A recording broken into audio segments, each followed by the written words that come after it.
Why Kathryn Bernardo is doing Hello, Love again before Comfort Woman film. Hello dear, welcome to my Allison News channel. On my channel you will find viral update news. Please subscribe my YouTube channel. Preproduction work for the period movie Elena 1944, where Kathryn Bernardo is expected to play a comfort woman during Japanese occupation, is taking longer than expected.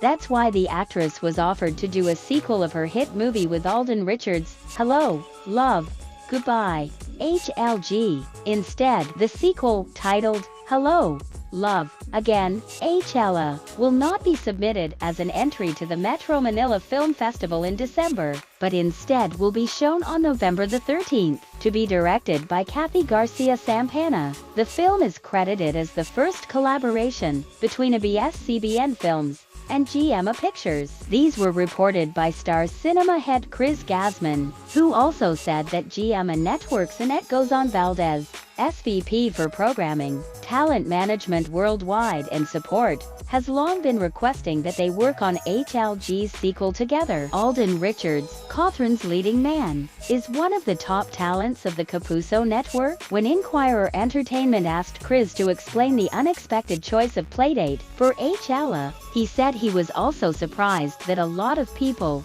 were asking the same question. People were sure that this would be shown during the MMFF.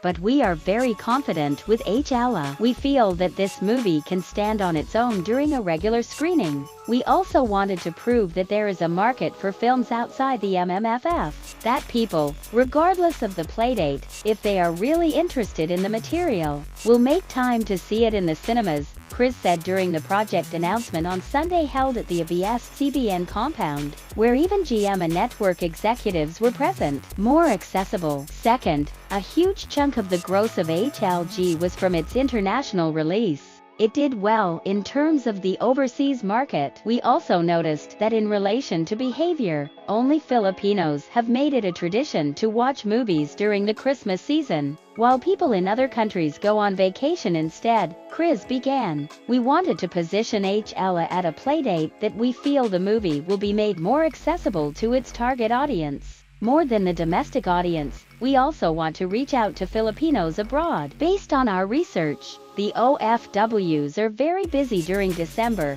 They either head home or go on vacation with their families. This also factored in the decision, he said. Another factor, said Chris, was the need for more time to prepare for the movie. Elena, he explained, right now, we're already developing it, but it takes so much pre-production work. I don't think we've ever done a movie of this scale, so we want to give it our best. When we laid out the whole calendar, that's when we realized the amount of time it requires to do. Elena, we didn't want to waste Kathryn's time just waiting for us. The idea of doing a sequel to HLG, after it became the highest grossing movie of all time, has always been there. Anyway, the story is open-ended, too, so why not do a follow-up, familiar but different? We then asked him to recall Kathryn Bernardo's reaction when the idea of HLA was first pitched to her. Chris said, in the beginning, we saw the glow in her eyes. Then she started asking a lot of questions. She thought that if she and Alden would make another movie, is a sequel still a good idea? Or is it better to make a new movie instead? I guess the idea of working again with Alden appealed to her because she had a really fun experience when she did HLG. Chris believes that co-producing HLA with GMA Pictures is a good break-in for their relationship. Annette was telling the truth when she said that we have been talking even before doing Unbreak My Heart with them, or even before It's Showtime started airing on GMA 7, he said. We had ideas that we threw back and forth, but nothing came to fruition. Through it all, Annette would always suggest the sequel for HLG. When we finally decided we're going to do it, Carlo Cativa, ABS-CBN president and CEO, talked to Annette, said Chris.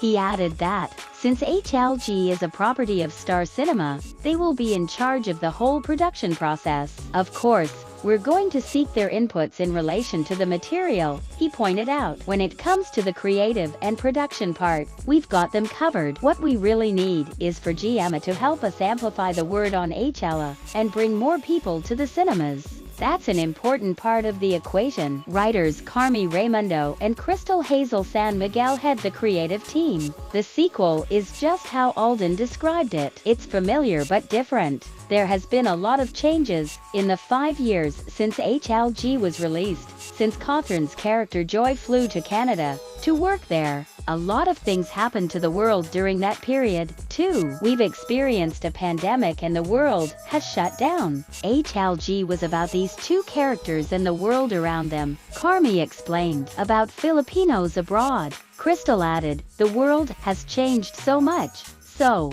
for sure, our characters have experienced personal changes in their relationship as well. The biggest question here is whether or not their love for each other remains unchanged. Director Kathy reported to have recently flown to Canada and Hong Kong for ocular inspection and to conduct interviews with OFWs there. We're thankful to all the Pinoys in Canada who helped us. Of course, there will be no HLG without the help of OFWs in Hong Kong, she pointed out. We will merely transfer location, but this is still about Filipinos working abroad. We just learned that the journey of OFWs in Hong Kong and the life lessons they've learned are very much different from the stories of those living in Canada. This excites me more because I know we will be able to offer something new.